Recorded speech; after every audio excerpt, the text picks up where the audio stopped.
choice right now, between fear and love. It's just a rock. Out of the dark night of ignorance and into the shining light of truth. Expounding reality. A population of citizens capable of critical thinking.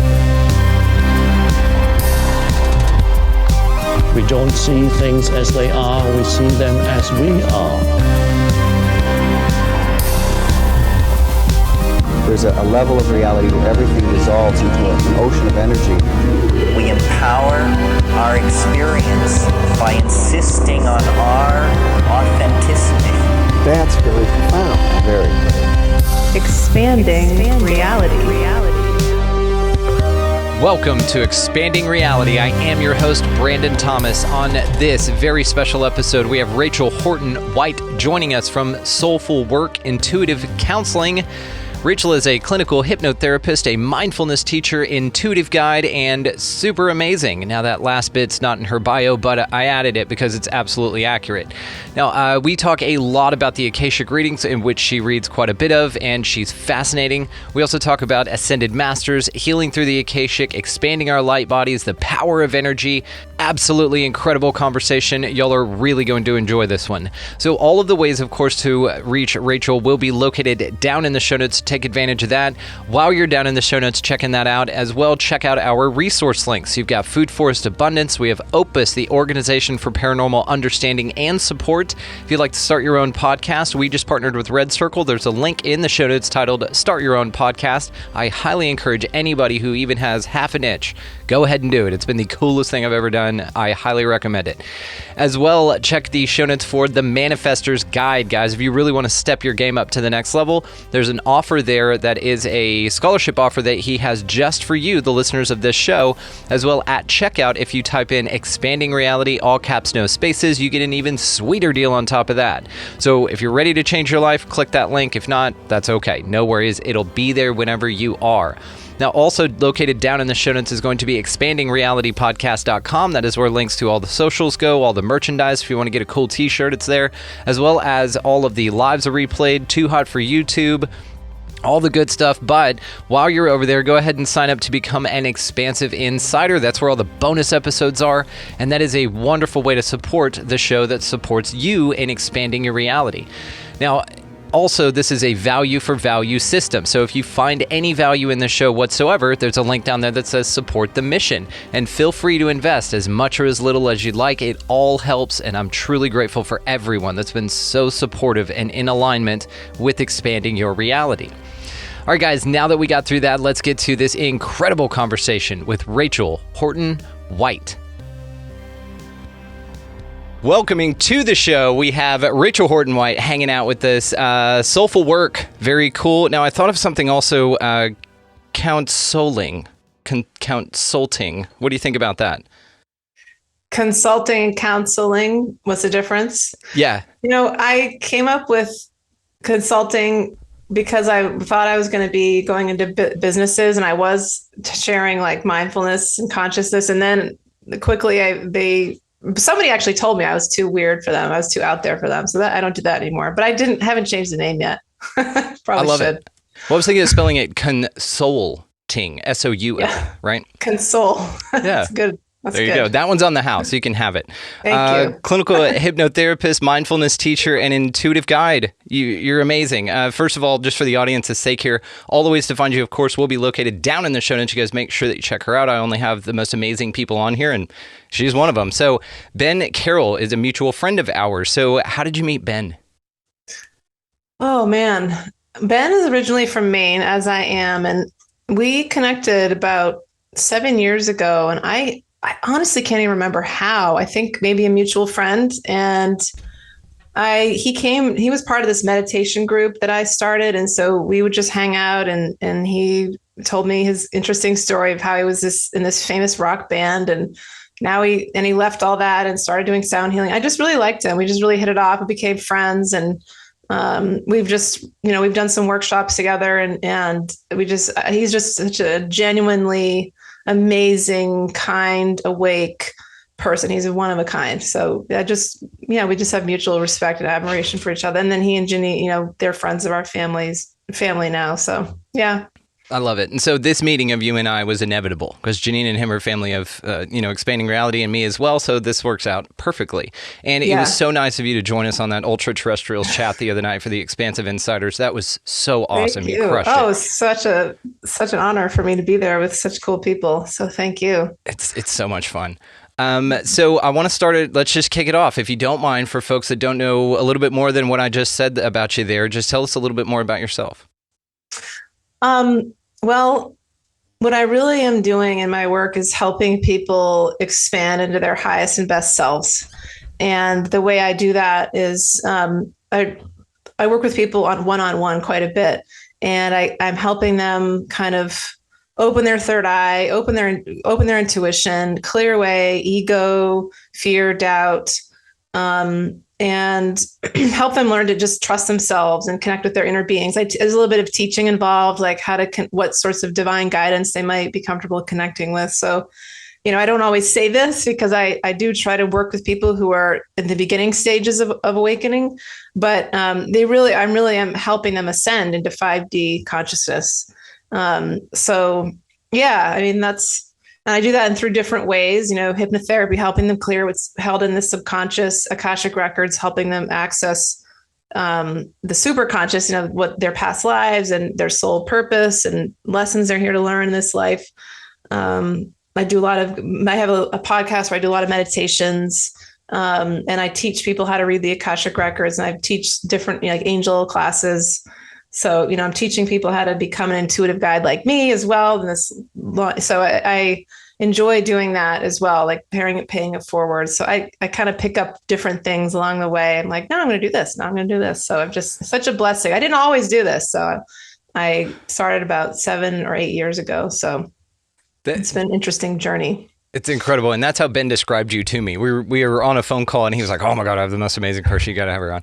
And he said she just likes something and then gets certified in it, and likes something and gets certified in it. Like, you're just an expert in so many different things. And it's cool funny because it gives you such a well-rounded perspective on this. And, you're offering yourself more perspectives. Again, so this invites in a greater understanding and awareness as far as your tools in your toolbox to be able to help people and relate to people. Because we all know, like, I don't do well with like sitting meditations. I just know this about myself, right? They just don't work for me. But I know that walking meditations are all mow. I've got a 0-turn mower, so I call it meditation, and it takes like hours to mow this yard. So it's a very similar like kinetic process, and I need to do this. But for you to dip into so many different expertises, and then to be able to dip into that and be like, ooh, I like a little bit of this, and I like a little bit of that, and this works really, really well for healing people. So have you discovered that just being outside of one particular discipline in this, if we call it that's really broadened the scope of service that you've been able to provide?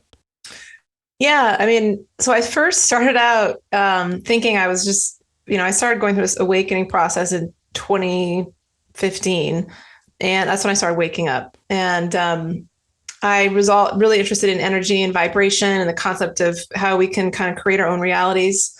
And I wanted to do workshops on that. And so I was doing that. But then I actually was in meditation, and the phrase Akashic records just came in meditation. I didn't even know what it was. And I was curious about it. And I'd always done tarot. I used to do tarot readings for people. I still do sometimes, but tarot was kind of like my gateway drug to all this, sort of intuitive work. But so I got a reading, and then I was like, this is amazing. Akashic records is I was just fascinated.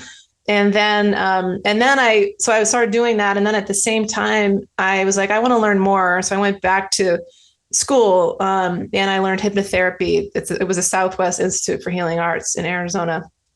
And so I learned hypnotherapy and do past life regression. So it's kind of all connected, like working, diving in deep into the subconscious mind, and not just in this life, but in other lives. And so that, and of course, in my spare time, I like to read about the truth. It's about Jesus. And I read like channeled messages from the Pleiadians and all that stuff. But I feel like I'm always learning and growing. And yeah, there's so much. There's so much to learn about. There's so much. It's just absolutely amazing. And it's so much fun. It's like you check the other box, on the other side to come into this life or whatever. You said, yeah, give me the package. I want to do all the cool stuff. Pretty much. So do you consider yourself like a medium? Do you feel that you channel specific entities? Well, that's a very good question. I mean, I suppose the answer would be yes on the one hand. When I'm in the Akashic records, there are people like deceased loved ones that will come through, and I'll connect with their energy and share that with people. I do sometimes do channeling of like Archangel Michael or Jesus or whoever wants to come in, and I'll write it down. I don't like speak it out loud, but I have a little thing where I don't call myself that because I choose not to do mediumship, like for, strictly mediumship. The form of mediumship I guess I would do would be in the Akashic records. And there's a reason for that because I've had a few attachments, like spirit attachments, and that's annoying.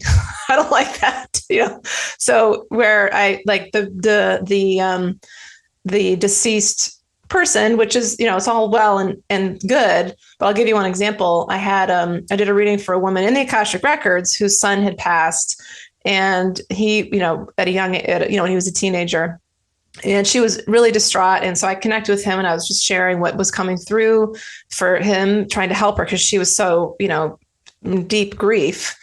And then when I went home that night, I went up to my bathroom, or I was in the bathroom, and this had never happened before, but the lights were flickering on and off. And I knew it was him. And I was like, okay, what are you doing here? And he, in the message, I just closed my eyes, and the message was, I want you to help my mom. I was like, okay, I'm going to help your mom, but you have to leave. You cannot be here. You have to leave. And it stopped, and he went away. And then I've had another thing like that happen with somebody who committed suicide. And that was more serious, like an attachment, like I was carrying her energy. And so I try to, this is a long answer to your question, but usually that doesn't happen anymore unless I invite it in. That's why I have to be really careful of like, if I'm thinking about that spirit or the client, I have to be like, okay, no, shut those off, because then I'm bringing that energy in. Right. And with the suicide, it was somebody that I knew and I was reading about in the paper, and I was fascinated, like, what happened? I was like, oh my gosh, I just invited that energy in. Like, why? I should have known better. So, but the Akashic records protects me because it's a container of light and it's filled with divine energy. So I suppose it is a little bit like that, but it's a short amount of time. And I spend more time when I do readings with people with these light beings known as the masters, and it's very high vibration and there's no sort of attachment. So yeah, that's just my thing. That's what works for me, I guess. It's so fascinating. Now, do you consider just as you're describing it here, something, because it's challenging for folks like me who aren't contactees. I don't really, have these overt experiences that I can go, hell yeah, that was Archangel Michael or anything like that. I'm just not like that. And that's okay. I feel like I'm meant to remain objective and I'm fine with it. But it's tricky for me, and I know probably a few people out there in the audience as well, to visualize what we're talking about when we're talking about the Akashic records. I mean, in my mind, when you're talking about it, it sounds like a bubble, like an out of bounds zone for anything bad happening, kind of like the Switzerland of the spirit world where nobody's fighting, nobody's battling. And it has just like this awesome, like, library of information. Am I far off or pretty close? Absolutely. Yes, that's exactly what it is. And, when I first learned the Akashic records, I learned from this woman named Linda Howe, who's a very well-known sort of Akashic records teacher. She didn't explain it that way, which I kind of appreciate, because she didn't want us to have a preconceived idea of what to expect. So when the Akashic records is mentioned in the Bible in different religious texts as the book of life. And some people, and it's also, if you look up a definition, it will literally say it's like a library or like, a hallway. And but everybody's experience in the Akashic records is different. So the way I perceive it will be different than the way you perceive it. But for me personally, that's exactly how I do experience it. It's just this infinitely long, like, hallway of soupy, smoky light. That's the best way to describe it. And you look in either direction, and there's actually things like the past lives are held. And again, I'm kind of giving everybody my own perception. Hopefully it won't cloud, or it won't influence their accessing it. But I perceive a past lives as like little boxes or like a drawer you pull out, getting into a past life. There's also the masters, of course, who I also often, this is cool. I see them sitting like a semicircle, like the Jedi Council in Star Wars. They literally look like, there's so much truth in movies, as you know, they literally look like, and they look like, some of them have hoods. Some of them, one guy I see a lot in my records is bald, he looks like a bald Buddhist monk or something. And then there's a really old guy, and there's an old woman, and then the rest I don't really see. I just know they're there. And I don't always see their faces. Sometimes it just, I have to ask. But then there's deceased loved ones that will show up. There's ascended masters like Jesus or Mother Mary. The Pleiadians or Arcturians, these multi-dimensional beings will come in over here. It's very interesting how like the positioning. It's just I could literally talk about it all day long because it's just absolutely unbelievably fascinating. I hope that someday everybody, you included, because you're asking me about it, so your vibration is close to it. Everybody could access their own Akashic records and just like, why am I experiencing this? Oh, it's because of that past life I just had. What's going on in this? What's happening in this situation? Why is this? Was there a lesson I'm supposed to be learning? Go on the Akashic records. Oh yeah, it's about forgiveness, or it's about resolving this karmic thing. So it's just so powerful and healing. I just cannot even, it's been life-changing for me. It seems like such a cool cheat code, and I could hear you talk about it forever as well. So I definitely, I'd like for you to kind of elaborate a little bit more on it. But something that it really feels like to me is, again, this, like, you have access at a certain vibrational point. So it's interesting that you put that way, because that's a question I had for you.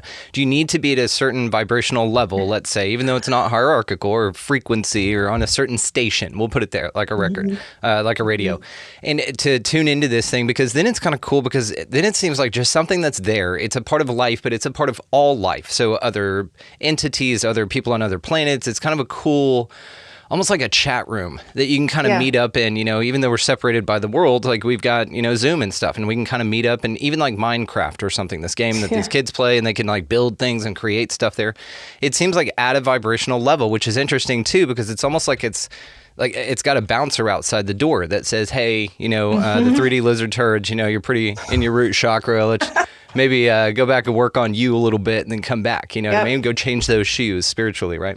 Yep. So, so have you ever scheduled like a meeting with people whenever you go there? Like, do you go in with intention to like learn a certain thing, or do you just go, you know what, I'm just going to go kick around the old Akashic for a little bit, like you're walking around in a mall with no clear reason for being there? You know what I mean? You mean like if somebody, because I could just go into my own records and I can explain a little about what it is, because everybody had like how it connects to a specific person. So like you have your own Akashic records based on your soul and all your past lives. I have my own Akashic records based on my soul and my past lives. There are, the Akashic records basically is, what's the formal definition? Something like the record of every human situation, event, and experience that has ever existed throughout time, all in this one place. So, but so, I actually haven't, I think I tried it in the beginning, like, okay, can I just go into like the Akashic records for everything? Yeah. I think, like, instead of your profile, can you access the whole feed? You know what I mean? I can access it through my Akashic records. But if I said, like, if right now, like, I'm going to go into Brandon's Akashic records, I wouldn't be able to get in unless you gave me permission. So it would probably just be dark, or it would be messed up. It wouldn't work because you have free will and you give me permission. It would be ethically wrong for me to do that. But you can go read the records of like anything that is like yours. So your dog, with the pet, they still do have free will. So I've tried it with my dog, my old dog, and the way I sat next to her, and she got up and walked away, and I was like, all right, she doesn't. You do like a give me five, if you want to do it, and they're like, hell yeah, right? Like, all right, cool. Yeah. And your records. Well, they would just stay there. My other dog, our new dog, I haven't actually tried it for her, but I've tried doing Reiki on her, and she will sit there and let me do it. So anyway, cool. But you could go into the Akashic records of a building, like if it's a building that you own a part of or own all of, even if you just like rent an apartment in it, you could go in there. You could go in the Akashic records for business, which I've done for my own business because it's like an entity. So But yeah, I mean, I don't know if that answers your question, but I think, but you said something before that I do want to mention about, can anybody just go in, like vibrationally, do you have to be ready? So the answer is, you could try, like if somebody, so this has happened before. So the short answer is, to access your Akashic records, you do have to be vibrationally ready and aligned. Otherwise, you're just not, it's not that you're going to, well, actually, that's not true. I've had a few clients say, I tried to go in and somebody told me no. The bouncer. I'm telling you, it's the bouncer. Yeah. Yes, there is because here's the thing. It's the truth. Yeah. It shows the truth. It's kind of like, when you start to awaken and you want to know what the truth of reality is and all what's going on. And somebody asks you, and you're like, do you really want to know? Because once I tell you, your reality might change forever. Your world will change forever. And so I've actually had this happen. I once did I did a retreat. I was the Akashic Records was part of the retreat, and the people at the retreat, the owners of the farm that we were at, they were like, "Oh, I'm going to come in and listen to your Akashic Records thing. That sounds really cool." And I was like, "Okay," and I was like, I don't think they're quite ready, like they, and that's, I don't mean to say that in like a arrogant sort of way, but if you're not used to, if you're not meditating or going into altered states of consciousness, or your third eye isn't open, it's just too much. It's like, it's like trying to run a marathon when you haven't even trained. It's too much. So they came in, and the wife, like the phone rang, and as I was talking about it, the wife just goes, "Oh, I got to go answer the phone." So she left, she's gone.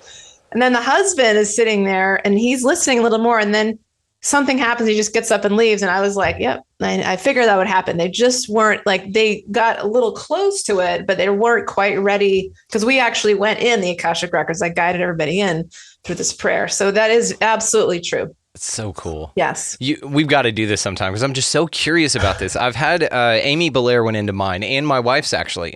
We did both, and it turns out my wife and I have been together for quite a long time. It's pretty cool.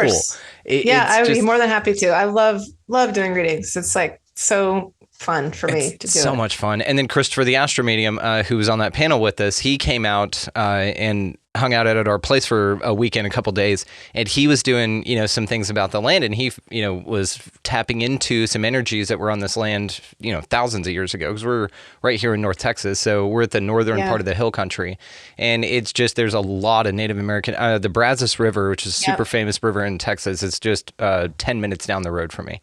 So, cool. You find arrow points everywhere. And so he could tap into that.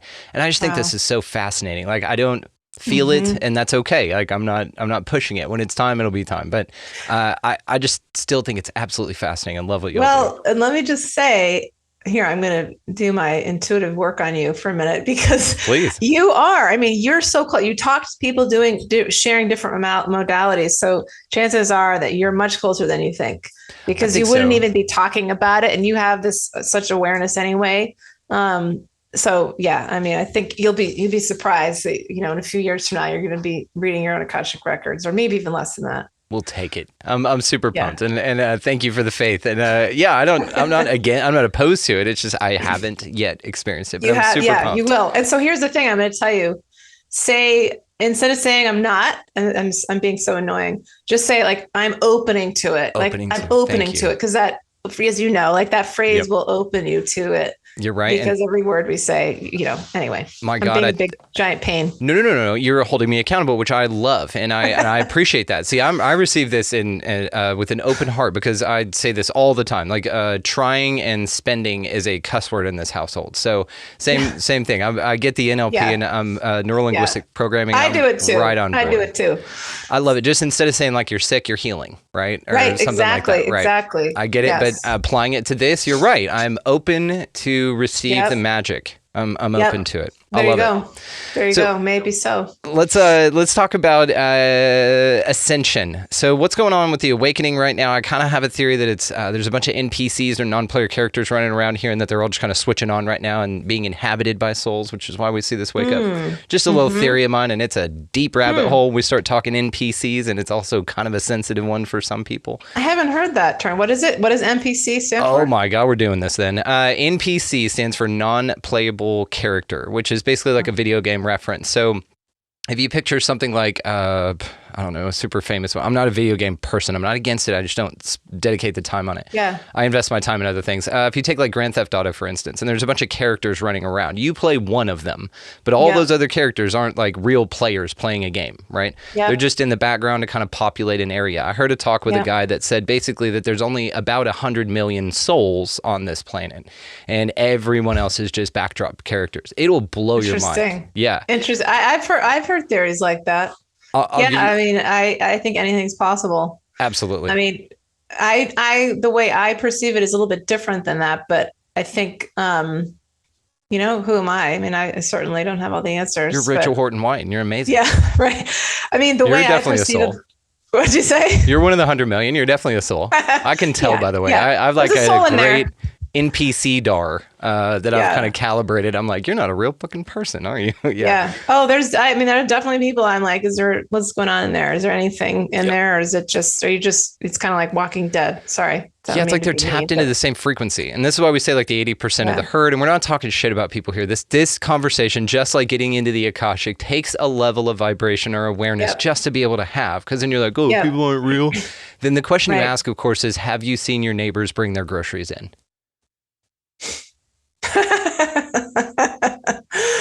That's so funny. Oh my gosh. This is mind blowing. That's a whole nother level of conversation. Nother thing. Anytime you want to have that chat, we'll do it. Yeah. And actually, I'll get you on an Expansive Insider. We're going to do an NPC chat here pretty soon. So when we do that, I'll make sure that you're invited. Yeah. I mean, I've heard about walk-ins and things like that. Same idea.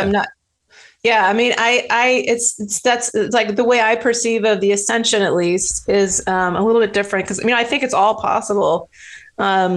But the way I perceive it is in terms of like soul contract and moving through like kind of levels, I guess. Levels sounds kind of weird, but you're moving from kindergarten up to high school. And, from speaking from personal experience, I always had some intuitive stuff going on, but I was asleep. I was not awake to what's going on. I didn't know. I knew there was something wrong, but I didn't quite get it. And it was really, and actually I got a psychic reading years ago, and she said, when your daughter's born, oh my gosh, every time I say it, just makes me I just felt this emotion. When your daughter is born, she's going to help wake you up. And she was born in 2015. So I have a son who's 10 and my daughter's 7, Alice, her name is. But anyway, and so yeah, I mean, I think that was when my soul pre-incarnation decided that I was going to wake up, that the energies were going to be around me for me to wake up, to step into my soul purpose, to begin to, really, do the light work to help other people awaken. So I think, and there's a 2012 Mayan calendar that we are in this new age of Aquarius, these new 26,000 year, I think something like that cycle. So we're babies in that cycle, but yes, we're like, there's so many humans, all these different lights going off around the planet of people awakening. And I think there's this guy that I follow. I don't know if you know who he is, Tim Wilde. Do you know who he is? You might want to interview him someday. He's British. I think Stuart might know him actually, because I think they follow each other. WHILD. He's just brilliant. He does, Magenta Pixie. Do you know who she is? Yeah. I think he's done some stuff with her. Anyway, I really like him. I don't know him, but I like what he says. So anyway, he was saying the other day something about just this, that, every day, like there's more and more people that are awakening, and we all have these energies around us to help us awaken, but we're not all ready. It's like we're not, just like we were talking about earlier. If it's too much, if it's going to overwhelm us too much for us to see, because once you awaken, and that's part of the ascension process is moving into your light body, moving out of the density of, your physical body, is seeing the truth through the illusions and the truth about the, evil, nefarious things that have been done to keep our planet in an earth prison for thousands of years, as you know.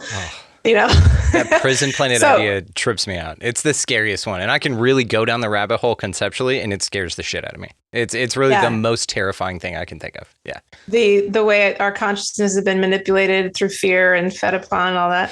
It's that, but that there's no escape after. That's the part that really trips me out. That there's basically like a grid over our planet that's been installed there by some extraterrestrials. I'm sure you've heard of this. And then basically that whenever we ascend, the trap is going to the light. That's like an archon trap. Go to the light, because it's what they say is it's the moon, and it recycles your soul back here for energy harvesting and loosh. So basically you never ascend, and any reincarnation is kind of more accurate, but also it's not as a means to graduate. They just kind of play you that every time. And perhaps this is what the river of oblivion is, what Samuel Chong called it.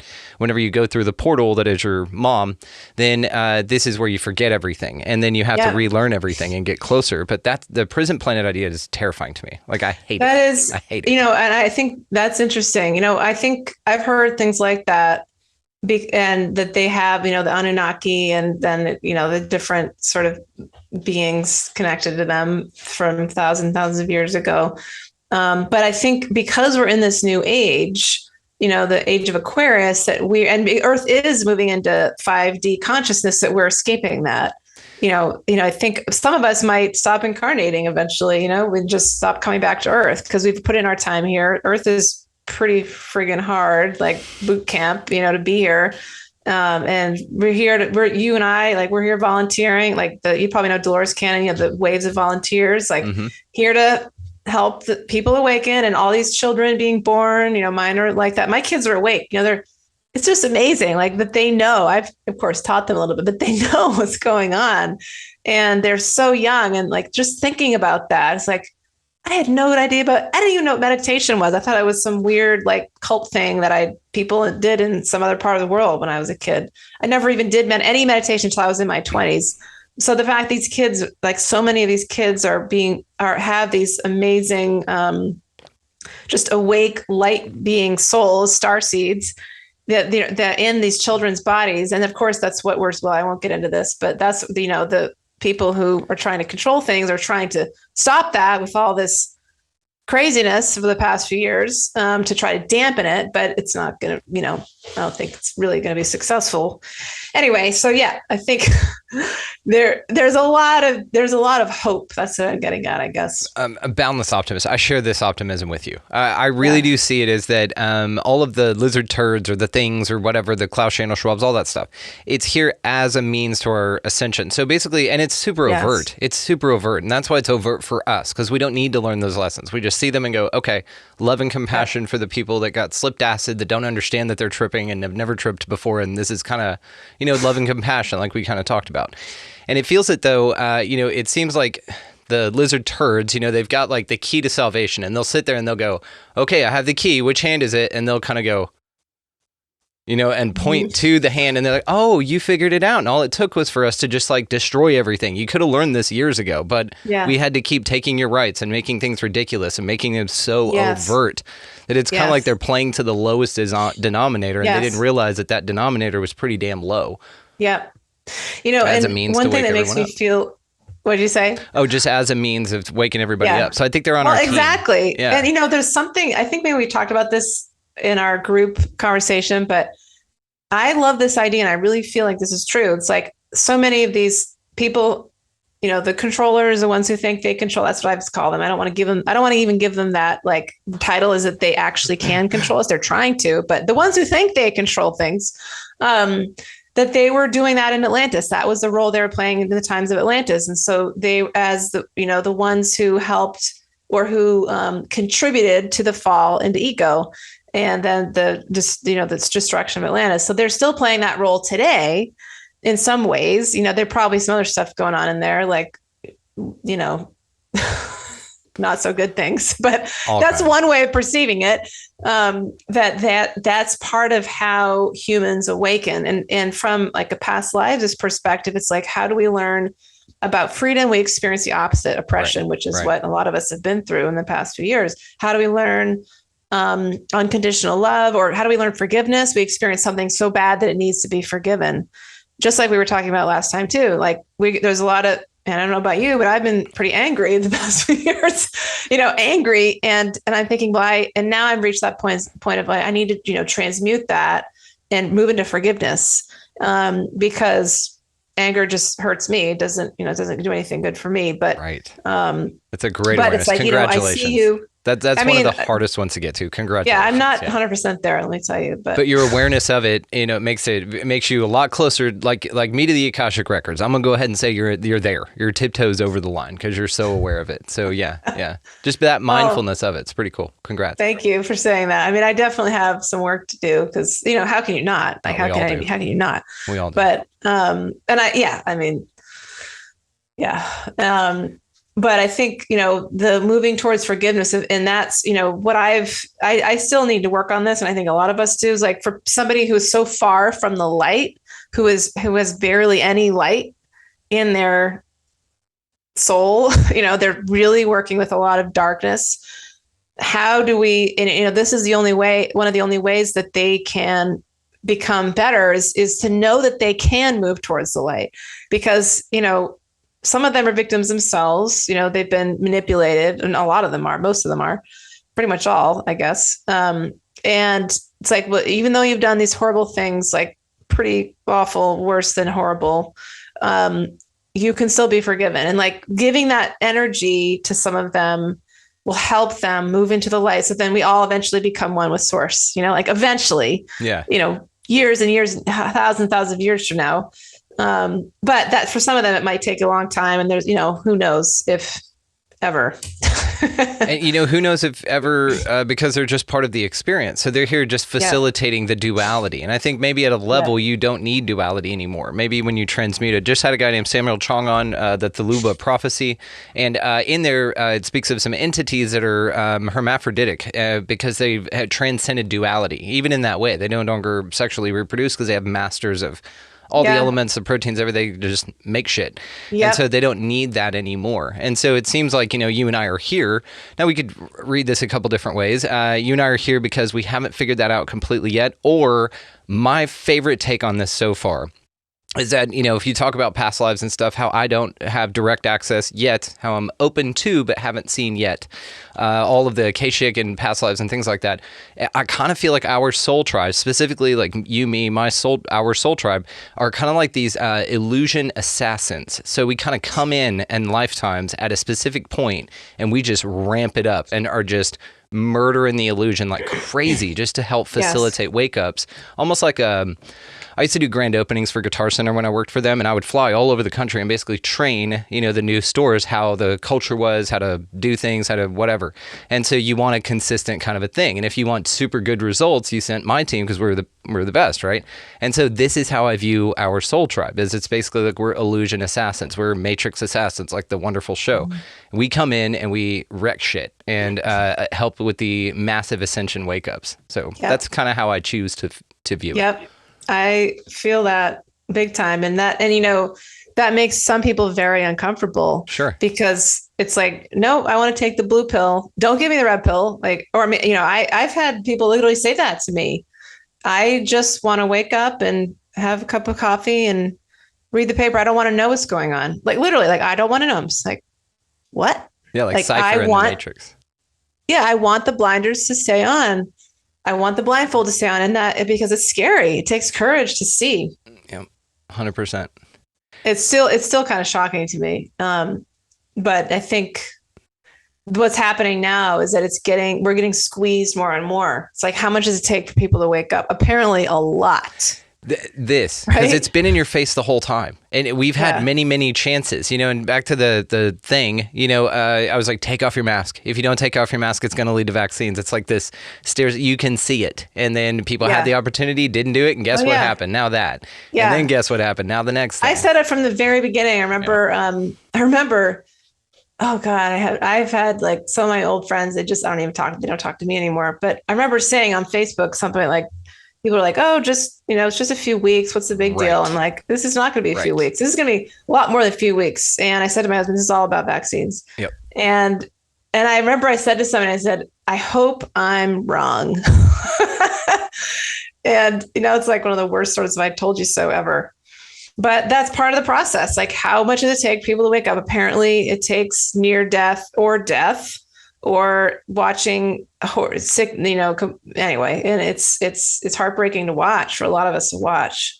But it's tricky. That's the hardest part. The best understanding that I reached with this is you're not responsible for anyone else's karma. You're just not. Absolutely. I had a guy named Preston Dennett on a panel, super amazing author, Contact You to 11. Same thing. I've got to connect you with him. He's wonderful. And he was talking about a specific UFO case where a woman got in a car accident and actually aliens came down. She didn't have like a near-death experience. Aliens came down and physically fixed her body.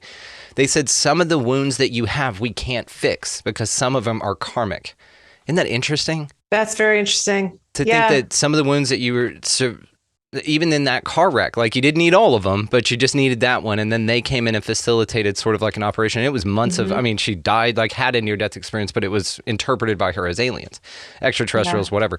So I just thought that was interesting that there are even some things on you that they can't fix because you're meant to deal with it. So you can think of people missing appendages or, blind and deaf, like whatever that is. And it's not necessarily karmic in nature because I don't think that those are punishments. They just may be facilitating an experience here that you chose to have. Yeah. And I can say something about that because I think I talk to people a lot about this and I think about it a lot in terms of like, why does somebody get born into a situation of suffering, like with missing an appendage or having some horrible illness or being born into some war-torn country? Yes. And this is a radical idea and some people have a hard time understanding it, but at a certain level, I deeply believe that we choose that. Our higher selves choose that. And this is partly, working with the masters in the Akashic records in the in-between life place. It's like, all right, it's all about balance and understanding. And it's about balancing the scales, karma. So if you were saying before, if you were in a life where, you decided just for whatever reason, I want to learn what it's like to live, in poverty or in abject poverty. Because I was so rich my last life. I was a multimillionaire. So now I want the opposite, to understand what that's like. So we do. And so same thing goes for a lot of those difficult circumstances. And I think, not to say that everything in life, this is my belief, people can take what resonates and discard the rest. But, we also have free will. So, we make some of those big things I think are predetermined for us to learn from. And then we can kind of evolve beyond that. Or if we work on the lesson, because that's where the free will comes in. We can say, well, I'm not going to learn this lesson. I'm going to be mad about my situation. I'm going to be angry, and then, okay, maybe it's, who knows? I don't want to definitely say it's anybody's fault. They're, do anything wrong, but it's all about balance and understanding. And then, some of these destiny, sort of predetermined things, but coming right along with that is free will and soul lessons and soul choice. And it's like, well, if we didn't do such a good job in our current life, that's okay. We get another chance to try it again next time.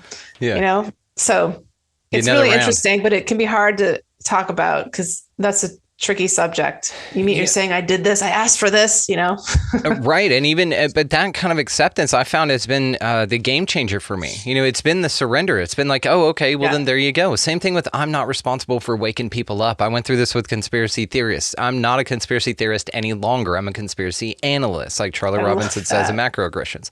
I'll take a look at them, but I'm not going to get twisted and contribute fear to the system that just wants energy, right? So yes, 100%. It was that realization and waking up to that let stair steps into all the other things. Like you serve where you can, and that has a frequency, right? I'm always open to serve. I ask myself 4 questions every day. One of them is, how can I be a service for someone today? And so I facilitate that every single day. It's a mindfulness practice that I have that starts in the morning. And so, but there are some folks you just can't help, and you can feel the difference, And finally, like you're at this level, it's where you're like, I'm not responsible for waking other people up. I'm a lighthouse. This show goes out. People can find it anywhere that they want. We do a lot of search engine optimizations, not for numbers, so that it can be found, right? I went in with all the podcast listening apps I could find and got on every single damn one of them just, again, to maximize the availability of people to be able to hear this information. But I'm not sponsoring, I'm not paying for ads, I'm not pushing things down people's throats, I'm not doing the salacious, like, you're going to fucking die and your face is going to melt off, find out on the next episode. And then, you know what I mean? So there's none of that in this. And it's that, place you get to, which is awesome. Something I wanted to note in the classiest way that I can is it's interesting that you provided a portal for your daughter named Alice, but your daughter Alice is the one that took you down the rabbit hole. You know what I mean? Right. And that's funny. We chose that name for her, Alice in Wonderland, like going down the rabbit. It's funny. I wasn't even awake when I chose her name. I wasn't awake yet, but I was like, this name means something. And that little girl in Alice in Wonderland is pretty friggin' cool. So I think I'm going to name my daughter that. Well, my husband, he agreed. We talked about it, of course. But yeah, I think she did it without consciously knowing, it's because when, we have that amnesia when we come in to our human bodies. But yeah, for sure. For sure she did. I was thinking that, or you're a huge Resident Evil fan. You know what I mean? Because her name is Alice, Project Alice. I don't know. I haven't seen that movie. No? Oh, they're fun. It's just a cool, like, my husband keeps telling me I should watch it. I probably will. Just a name. I'm like, oh. Yeah, it's kind of, it's more on the horror thriller side, but it's awesome. It's a deep underground base with genetic experiments and monsters and guns and like, it's a fun. It's a lot of fun. If you just want to put Chris. Put it That's in the one thing I'll be like, the one thing I got out of this podcast is I'm going to watch Resident Evil. Like the rest of it was garbage, but man, that Resident Evil, we're on it. I love this. So let's talk about healing through the Akashic. I'm very interested in this because again, I'm open to it, but haven't experienced it yet. So how do you go in and heal in the Akashic? What's that look like? Well, just by being there, being in that dimension, it's just healing because it is divine light. It's the light of source, the light of God, whatever you want to call it. So, when I personally go into my records, if it's been a hard week or a hard day, I sometimes literally will feel like I'm laying down on a table and these beings are coming around me doing hands-on healing. For me, it's often, it's interesting because with the Akashic records, it's like what happens is this sort of awareness comes in. It's not like, oh, I know that I'm being healed by Pleiadians right now, but you just feel that there's some energies and there's some tall light beings around me and they're doing like something. And then the word like psychic surgery will come up and they're pulling out different implants and pulling out different debris and things that don't belong in my body. And so I'll just lie there and just allow that to happen. And then sometimes Jesus is there, or I connect a lot with Jesus. So, or maybe Mother Mary or who knows? I don't always know who they are. Sometimes it's Arcturians. I like them. They're very high vibration, multidimensional beings. So that's like the literal healing, that's like literal healing. But the other sorts of healing are, with ancestors. So people, healing the ancestral line and somebody who maybe has wronged me. I mean, when I do readings for people, it's like some people have been through some pretty horrific experiences, and like the grandfather who was abusive to them comes in, is kind of in the back, but he's like, not trying to come in and be like in your face, but he's like asking for forgiveness at some point. Wow. So there's that. Then there's healing like from past lives and, connecting with, picking up on a past life can be very healing in itself because you're like, well, why am I experiencing this problem in my life, like over and over, this pattern and whatever it is, like dead end job or relationship issue over and over and over. And it's like, am I just screwed up and a complete mess? That's what we can think. No, it's because you're carrying this trauma from a past life of, who knows what it was. Like maybe I don't know, you were betrayed or something even worse, like maybe somebody murdered you, or, it could be like anything. And so that's healing as well. So it's the other thing though, is with, it's so fascinating. We'll do a reading some point because you'll see. So what can happen is just somebody asks a question and, people will come into the records, a client, and they'll ask a question like, I'm going through this situation. Maybe it's like my mother and I have, a lot of issues and we can't get along. And why is this happening? And so what might come up, I'll hear that. I hear the question. I close my eyes and it's kind of like just connecting in with the the energy moves upon the spoken words. There's energy being generated. It's kind of like the words that person says kind of like goes to the right chapter and pulls out information. And so what might come up might be like, well, your mother is scared of losing connection with you or something like that, which then that person hears that and they're like, oh my God, I've never thought of that. Yeah. Like I had no idea that that's what was going on. She's always mean and yelling at me and telling me I'm bad. And so what happens is in that like one sentence can be like life-changing for that person. Yeah. I've seen it happen. It's amazing. The person be like, I've never would have thought of that. And all of a sudden there's a release and they're like, I can have compassion for this person. And then they're, all these cords of dysfunction and codependency are cut. And it just, that is healing in itself. That is crazy. So interesting. And it's wild how deep it goes, and that, you really need to seek the information to have this, right? Because I don't think this comes innate for people. Like people don't know, number one, what we're talking about. Like you said earlier, I mean, there's a certain, level of intelligence, I guess, or emotional intelligence, really, to be able to have these kind of conversations and to find it beneficial and not turn it away instantly or get upset that it challenges your beliefs or anything.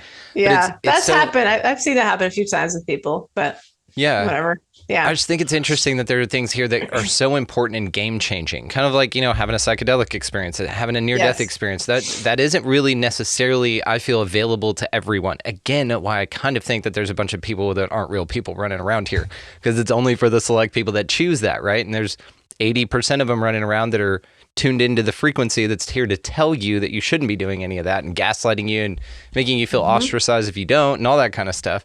I think only the real souls here kind of undertake that, those kind of journeys. That's why we're, drawn to them. I think it's just, again, a guess. I have no way of, proving that or anything. Who knows? Yeah.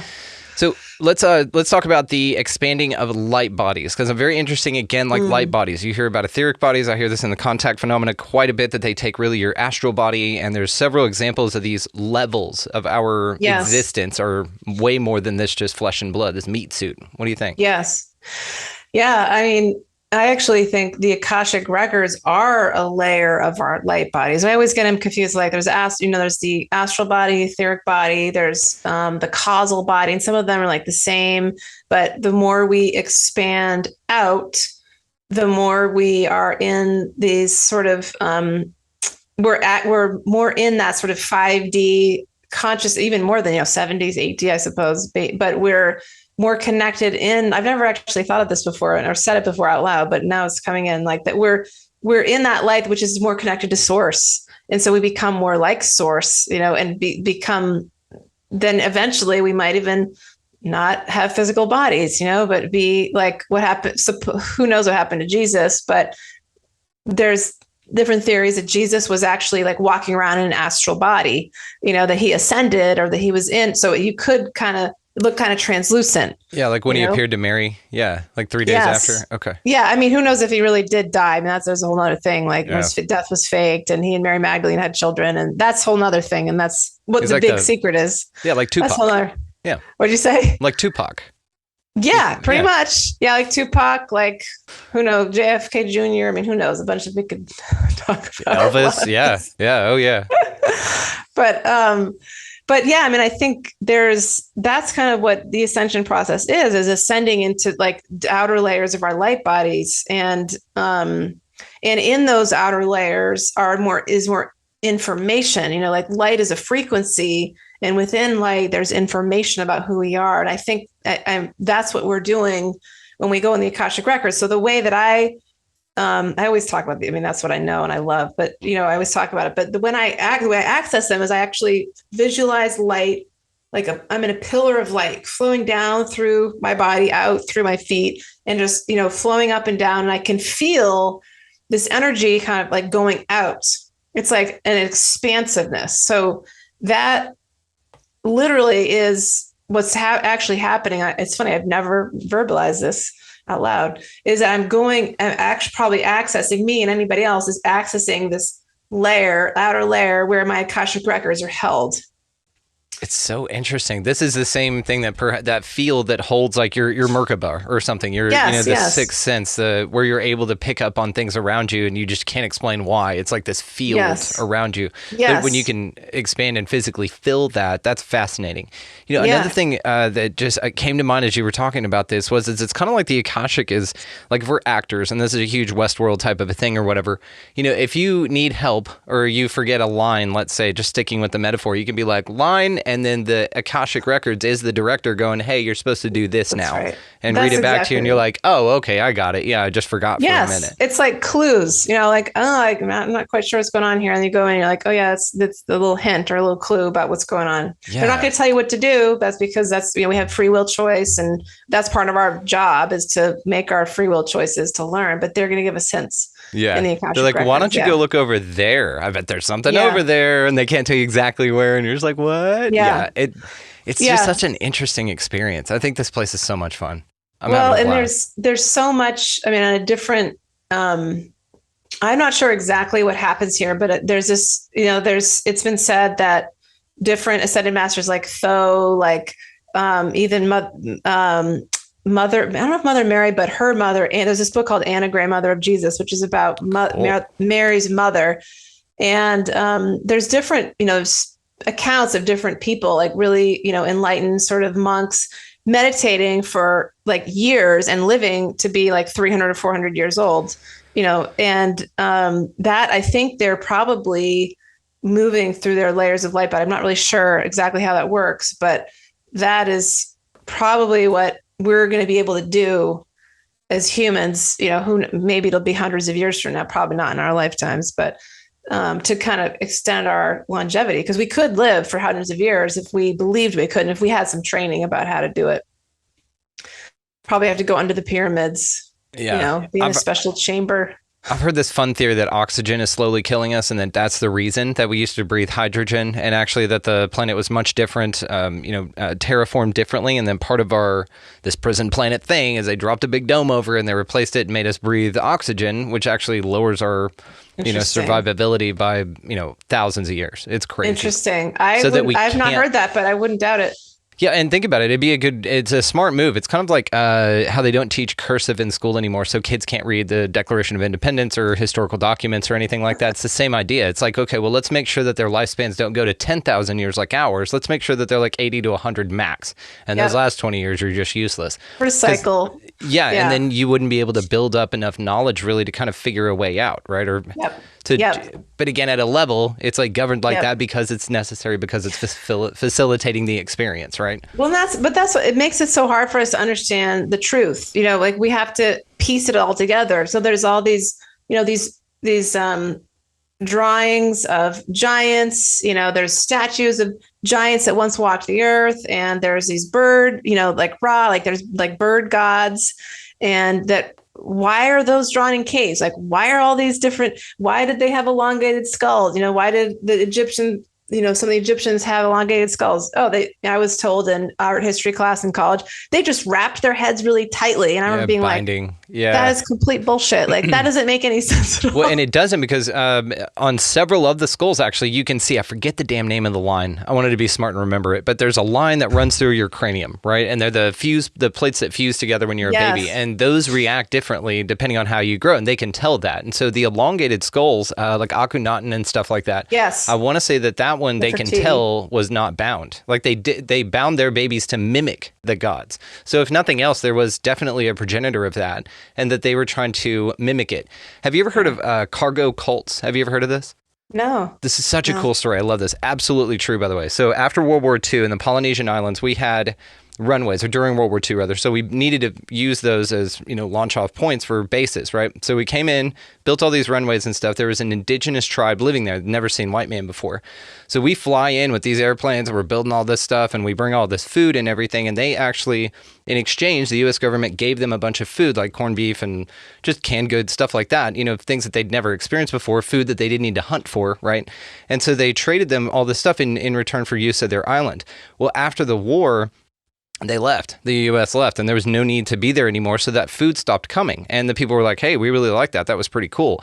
So what this tribe did was that they went out, they pulled materials from the jungle, wood, leaves, all of that stuff, and built 2-scale replicas of the bombers that flew in. And they set them on the beach and lit fires. And because they were trying to call the planes back in. The same descriptions as like sky gods or anything else. This is this like, calling into this yearning to be this different thing. And this is how the binding of the head also relates to the gods that they saw. So what they mimic, they found divine, right? Interesting. And so the binding, there's possibly examples of it being mimicry, but they needed something amazing to want to deform their kid's head to try to look like, right? It must have been pretty impressive. Yeah. I think there's that. And then do you know the book, The Ancient Secret of the Flower of Life? Yeah. Drunvalo Melchizedek. I have it. It's around here somewhere. Yeah. It's such a great book. And eventually, like we were guided to things. You start to read things. By the way, you probably know about Zecharia Sitchin. Do you know who 12, he is? I got like 8 books sitting right. See that center column? There's about 8 books sitting right. 12th Planet, all of it. Yeah. My husband's reading the 12th Planet right now, and I find it a little boring. I was like, I just want to read the channel stuff. But there's like the Nephilim, and then in the Bible, as you know, of course, in the beginning of the Bible, they say, there were gods that once walked the earth, and they call them the Elohim. Mm-hmm. And then they do mention the Nephilim, which are, connected to the Anunnaki. But it's like, it's hard for us to even nobody. I think realistically, very few people, unless you're kind of channeling a lot of information, if you're not channeling it, it's hard to know what actually happened because they've intentionally destroyed so much evidence.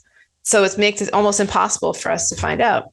And even that though. So I've got this huge, and I know at a level, I think that all of it could just be the same thing, like a jinn or something like that, like one trickster entity, and not necessarily a trickster in a bad way, just that it's able to shapeshift, it's able to create things in your mind, it can do screen memories. So therefore, it can be anything. It can be a Pleiadian, it can be a Gray, it can be a Bigfoot, it can be poltergeist. It can, camouflage itself and then move stuff around in your house, and now you're thinking ghosts. It could all be the same damn thing. What's also very interesting about the contact phenomenon, where I'm kind of getting to with this, is it's a hijacking of your cognitive ability to interpret the world around you. And they can do that in any way that they want. They do it in a way that, like, if you're super religious, then they'll appear to you as an angel or a demon, whatever facilitates the lesson that you need to learn. So I kind of picture it like, okay, Rachel needs to know about this. She's at that point in her life. Okay, cool. She's about to have an alien contact. Okay, what does she think? Pleiadians. Okay, we're going to do Grays this time. And it's like some djinn or some whatever putting on like an alien suit and like, hey, can you help me with my zipper back there? And then, they dress up like this thing and then engage in you within that way because that's what you expected to see. Absolutely. The subjectivity of all of this is what's so fascinating to me, how everyone has different experiences. Yeah. It's funny because I've thought about that with angels because I believe in angels and I feel their energy, but I also am like, well, they just aliens, are they? Or do they only exist because you believe in them? Like, Tinkerbell, I think it was right there in our faces the entire time. As long as you're clapping for it, meaning giving it your energy and attention, you bring it to life. It's the old egregores, anything like tulpas, all that thought form stuff, perhaps the only reason it exists, and what we're really bake your noodle is perhaps the only reason the lizard turds and Klaus Schwabs exist, because you feel that they need to facilitate an awakening. Maybe if we just stop looking at it. It goes to what I was talking about on that panel, meaning that I view everyone in their highest timeline now. I have shifted the energy in which I view even those that don't make the decisions I would find to be valuable for myself, which is none of my business, but especially the horrible shit. I'm just like, you're on your highest timeline. You're figuring it out. Right. And that's also that duality too, because, I definitely went down the rabbit hole with all the conspiracy theory stuff. And I, like you, like I've pulled back to a lot of it's true, but also not all of it. I think, so many things are meant to confuse us, but for me, it's like, if what I'm reading or experiencing or feeling is creating fear. Right. If it's creating it, sometimes things happen and it might create fear, but it's real. Or whatever real is. But for me, I'm like, if it creates fear in me or anger, it is not for my highest good. Period. That's it. So it's like, I'm aware of it. It's like another highway. Like I'm aware of some of these things, or I believe that are happening, but I'm not even going to give my energy into it anymore. I'm not going to focus on it, because then I get sucked into that vibration of fear. And there's a lot of people in the awakening community, many of whom I love dearly, who are kind of in that fear sort of, it's almost like a 4D, like a little bit stuck, like not to say that I'm in 5D, I think I probably go in and out, definitely have 3D, we all are going back and forth between 3D, 4D, 5D, but I think there's some real, it's very, this sort of, even as I say this now, I'm thinking, well, I'm saying them, I'm saying them, like placing the blame on some other, outside like entity that maybe I've just conjured that as a way to, avoid taking personal responsibility. But this, even right. What you're saying right here is so important, and I'm so grateful to get to this with you in real time. This is the real awareness. It's not. There's nothing out there. There's no anything over there, and especially the things we don't like. It's about taking like spiritual responsibility almost. You're like, okay, I needed these things to wake me up, and now I'm going to be a light in a different way to where it doesn't take somebody going through that for them to also receive the same information. That's what the experiences like what we experience facilitate for us, and then now we are here to help everybody walk everybody home. Yeah. It's a 100%. Wild concept.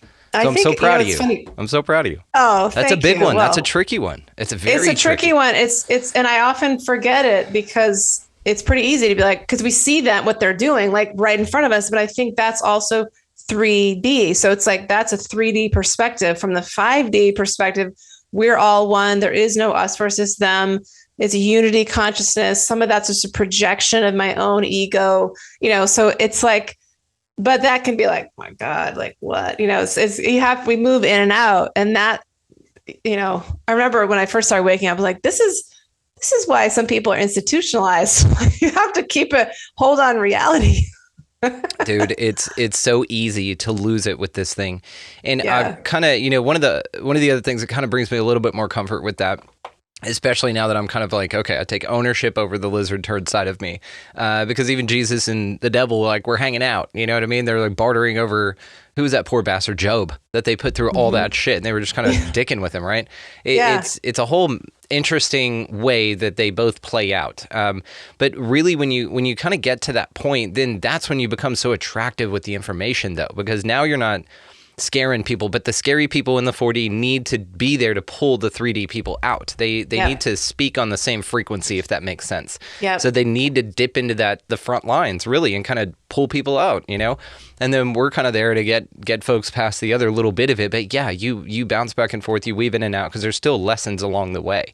And what's really interesting, I heard a guy named Pat Mahan that I've had on the show. He runs an amazing show called Like Attracts Like. Again, got it noted. I'll definitely introduce you.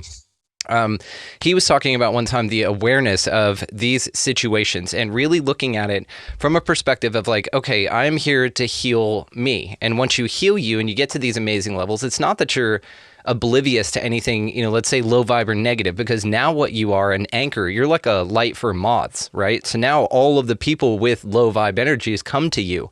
And this is where like the resolve starts, because they need you to be who you are now, because that's what will facilitate their wake up as well. Mm-hmm. So it's just this really interesting thing. It's not like you're spared from those energies when you get to a certain point of awareness, and you're just like, thank God, I don't got to dick with that anymore. It's like, no, now you dick with it quite a bit more, but you're in such a different mode of service that you're able to handle it, Yeah.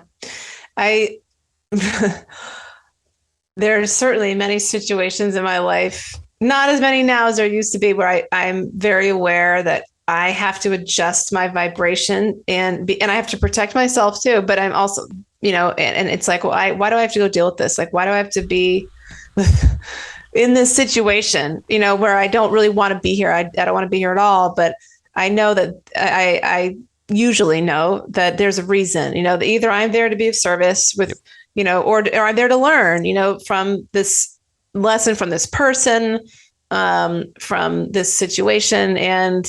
But it is tricky, because I think this was one of the things that before we were, had this talk on your podcast, I was thinking about one of the biggest things that a lot of people I work with struggle with. And, not all of them are aware that this is happening, but moving between 3D and 5D, it's like, well, I'm still in the family that I incarnating with. They're still my family. I still have to find enough money to pay my mortgage or my rent this month.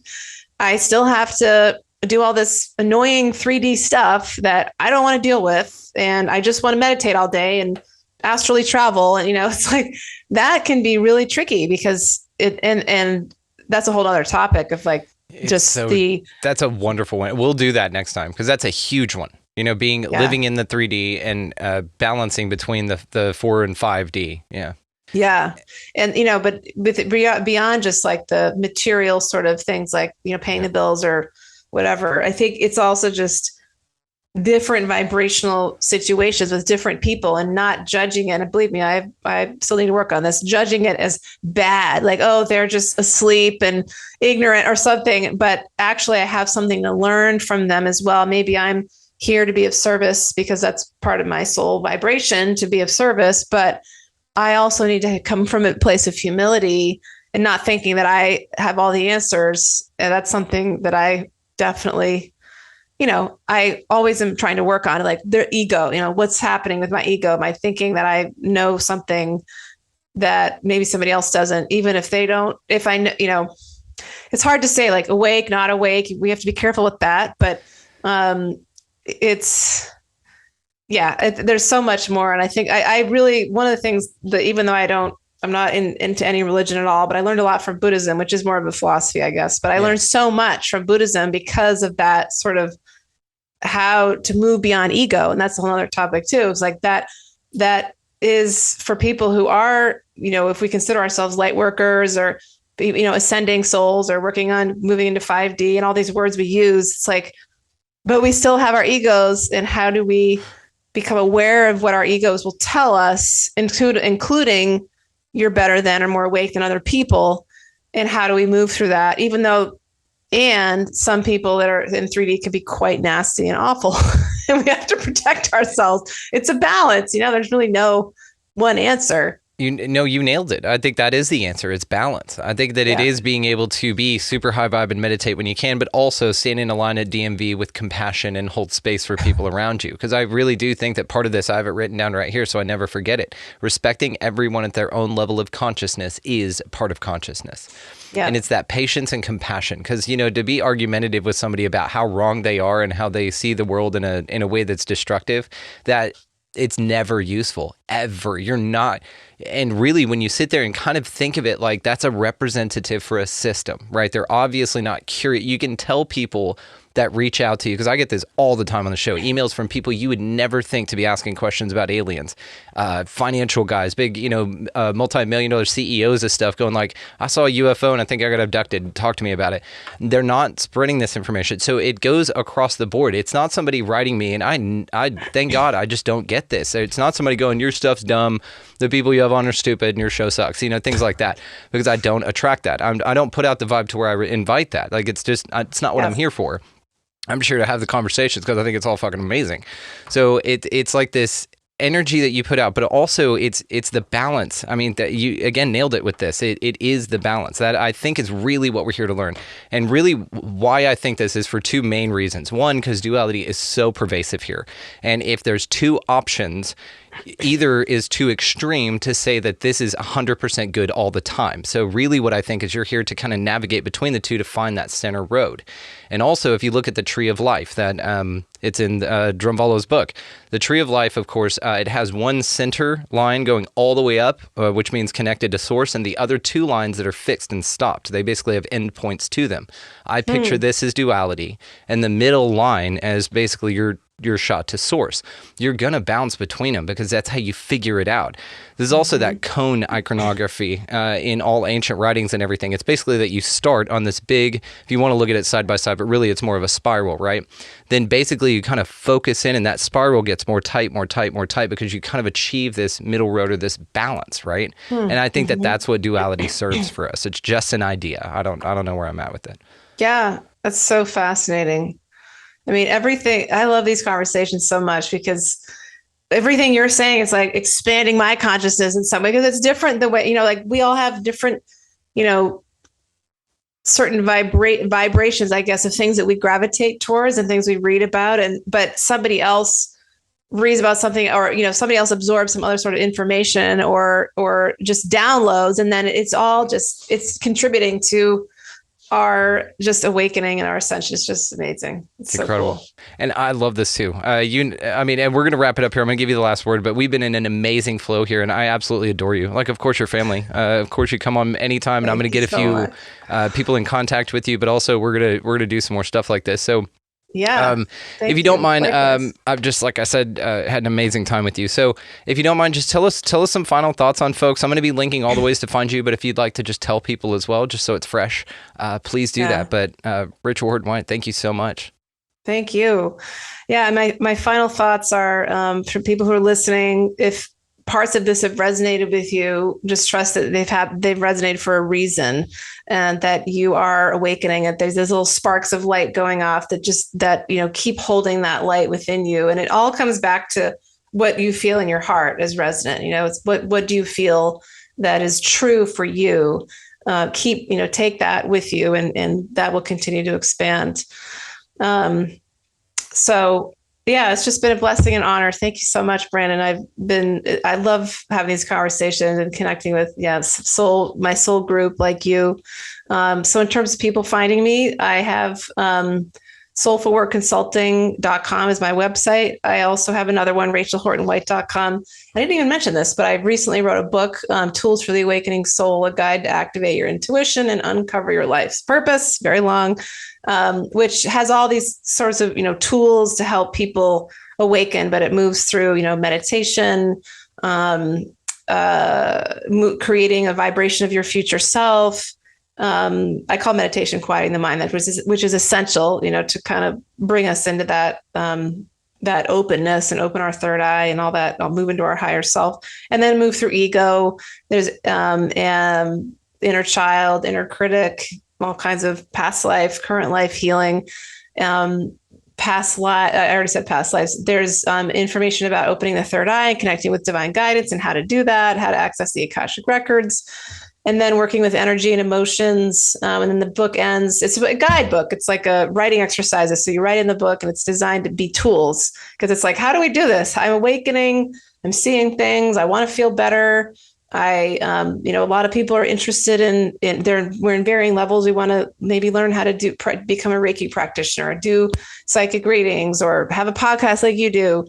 But we also don't know how, and or we have these limiting beliefs, like from childhood, somebody told us we couldn't, or that was weird, or I certainly had that. And so we have to clear that stuff. And that's the shadow work, that how we move into higher states of consciousness. So anyway, that book is I have it behind me. I don't have a copy with me now, but it took me 6 years to put it together. And I hope that if you're here, that you might check it out. It's on my website, Tools for the Awakening Soul. So yeah, that's pretty much, I'm on Facebook and Instagram under Soulful Work Consulting, I think, or Soulful Work Intuitive Consulting. And that's how people can find me. Happy to answer any questions anybody has. Badass. And I will, of course, be linking all the ways to find you, your book, which, yes, I had noted to talk to you about, but we just went for it here. So, folks, go check out her book. Yeah, go check out the book. And I'll definitely put a picture of it in the intro and outro for this video as well. So check the show notes for the link to the video and go check that out, because she's delightful and lovely, and you just got to watch this anyway. So thank you so much, Rachel. We'll absolutely do this again. You're incredible. Thank you so much. This was awesome. Thanks, Brandon. Just wanted to take a moment and thank Rachel Horton White for coming by and hanging out with us. Rachel, you are welcome any damn time. That was amazing. Make sure that you guys check the show notes for all of the ways to contact her, and she does incredible work. So definitely book an Akashic reading with her. I've got mine coming up very soon, and I can't wait. So thank you again, Rachel. I really appreciate it. Also, if you want to see more of her, she actually joined us for an amazing panel chat that we had with Christopher the Astro Medium, Amy Belair, Stuart Pierce was on that, and Ben Carroll. And it's called Ultra Terrestrials. It's in the Expansive Insider. So if you want to sign up to become an Expansive Insider to take advantage of that, also it's a wonderful, wonderful way to support the show that supports the shit out of you, expanding your reality, right? We're all moving forward into greater, grander versions of ourselves, and that is one of the most aligned ways to be a part of this show. tons of bonus conversations. All the panel stuff's over there. It's an incredible value. It's a stupid value, to be honest with you. But again, it's up there, and she joined us for one of those. So make sure that you guys check that out. It's linked in the show notes. Also, while you're down there, check out our resource links. We've got Food Forced Abundance, Get Your Freedom from Fear On, Opus, the organization for paranormal understanding and support, as well as if you want to start your own podcast, check the link down there that says Start Your Own Podcast. Red Circle is who we just partnered with. Could not recommend them enough, so that's what we're doing. Also, the Manifestor's Guide, if you are ready to really step up your game into the next level of becoming the greatest, grandest version of yourselves, and this is not for the faint of heart, by the way, only if you're very serious, click that link. But if you're doing that, he has a sweet scholarship deal that he does just for you, the listeners of this show. To sweeten the deal even more, go to checkout and type in Expanding Reality, all caps, no spaces, and that's how you do that.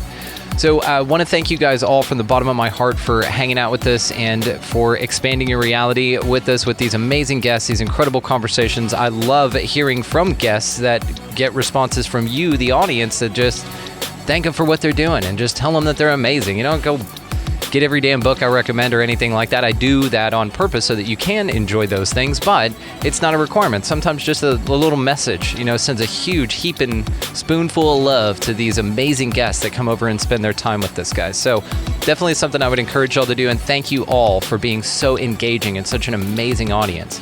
Now go out into this beautiful, beautiful place, whatever the hell this thing is, guys, and pick up a piece of litter. Smile at everybody you come across. Just be pleasant. It'll change your life. Just the simple act of being pleasant.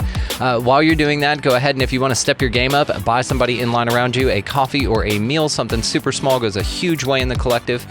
Also, get out of the left-hand lane. If you've got somebody behind you wanting to pass there, this is not something a lot of people know about, but we're doing God's work here with this. So get out of the left-hand lane. And above all and anything else, guys, go out into this beautiful place, whatever the hell this thing is, and y'all just be good to one another. Thank you so much for listening, for watching, for engaging, and just being the most amazing, badass audience ever. Just keep moving forward, guys. We're doing great, so just keep moving forward. We will see you next time.